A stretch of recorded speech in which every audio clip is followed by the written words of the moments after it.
Good afternoon. This is Micaiah Jackson with the JFK Report. We're out here in downtown Phoenix at the Convention Center, a big America Fest Turning Point USA event, and standing next to me is Paul Davis, a lawyer, politically targeted, keeps getting attacked by the liberal media, the corporate media, the state media that is ran by the government and propagandizes everything.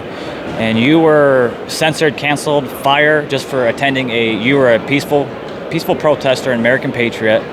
You didn't do anything violent. You were just there, and you were targeted. And the FBI even visited your home. Correct. Yes. So I went all by myself to the January 6th protest. I was just very disturbed by what I was seeing, lack of integrity in the election, and so I felt a duty to be there. I didn't go in the Capitol. I didn't commit any violent acts. Didn't assault anybody. Didn't break down any barriers. Nothing like that.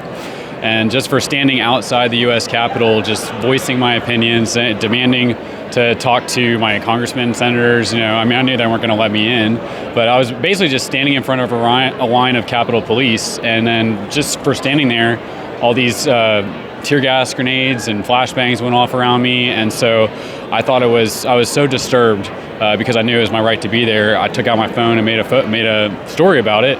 And a journalist named Roger Sullenberger for Salon.com, now he's with Daily Beast, ripped my Instagram story and accused me, did a tweet, said this is Paul Davis, he's Associate General Counsel of Goosehead Insurance and Human Resources Director, and today he stormed the Capitol in an attempt to stage a coup against the government and tagged my employer.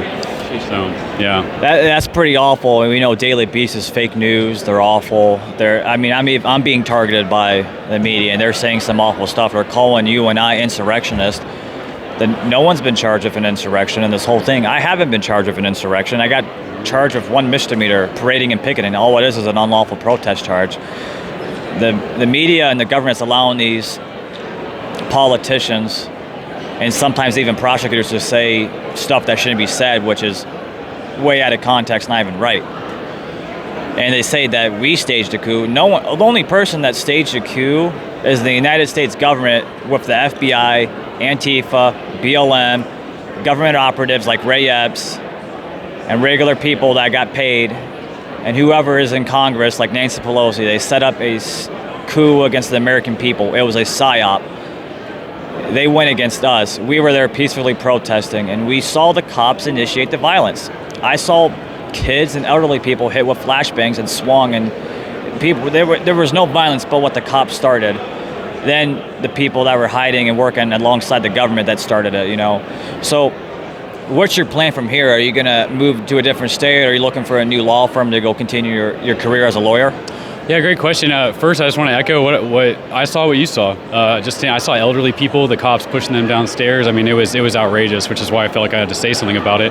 But so in the aftermath, I was pretty much blackballed from the legal profession after being fired the next day. Actually, I was fired the next morning. My left-wing media put me all over the news, and I probably applied for 80-something different legal jobs. I think I got maybe 2 interviews and then never heard back, probably because they hadn't Googled me yet. Yep. And so I ended up just starting my own law firm. For a while, I worked on an election integrity lawsuit. I was really wanting to fight this. I unfortunately couldn't get enough funding for that. It was a really big lawsuit, and so I had to let it go. But then after announcing, I'm actually an employment lawyer. That's my background. Okay. So I've been practicing employment law for 10 years. So when when Biden announced the vaccine mandates, all of a sudden my business just exploded because people needed exemptions, and they want to fight this, and I have the knowledge. So I've just been posting. I do a weekly online workshop for people. I post it for free on my YouTube now, and just help people write exemption letters, and I'm looking to file some lawsuits for people. Awesome. And see, that's what we need. One of my plans is I'm in school. We talked briefly before this to be a professor. I'm a disabled veteran, but I'm in school full time.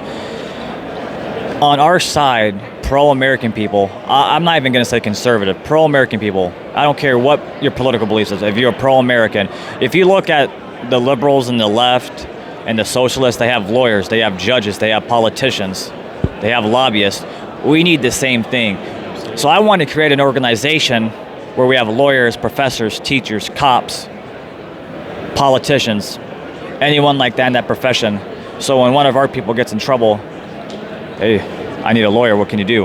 I got you, my organization pays you. That's what we need to start doing. We need to start organizing, connecting like that. Absolutely. So I'm glad that and grateful that that's booming for you now, because we need lawyers, and you never even got charged, and it's extremely wrong and unethical for jobs to just to fire someone because of a protest. That's not even American. That is, people don't even lose jobs for misdemeanors. It's usually big time felonies or something, but they're higher violent felonies after they get out of prison. But they're gonna, it's extremely wrong. It's a form of fascism. Yeah. So it was great speaking to you, Paul. Now, how can people follow you, help you out, or reach out to you? Yeah, so I'm at Fired Up TX Lawyer. That's FIREDUPTX Lawyer on Instagram. I post a lot on TikTok. Those are where my videos have been I get so many comments. Thank you for posting this. Really helpful. I just started a YouTube channel where I posted my online workshop under the same name, and then my Rumble channel also posted my online workshop there. So. Awesome. Well, you're an American patriot. God bless you. We're going to get through this. Thank you so much. All right. This is Micajah Jackson reporting from Phoenix, Arizona. The JFK Report's out.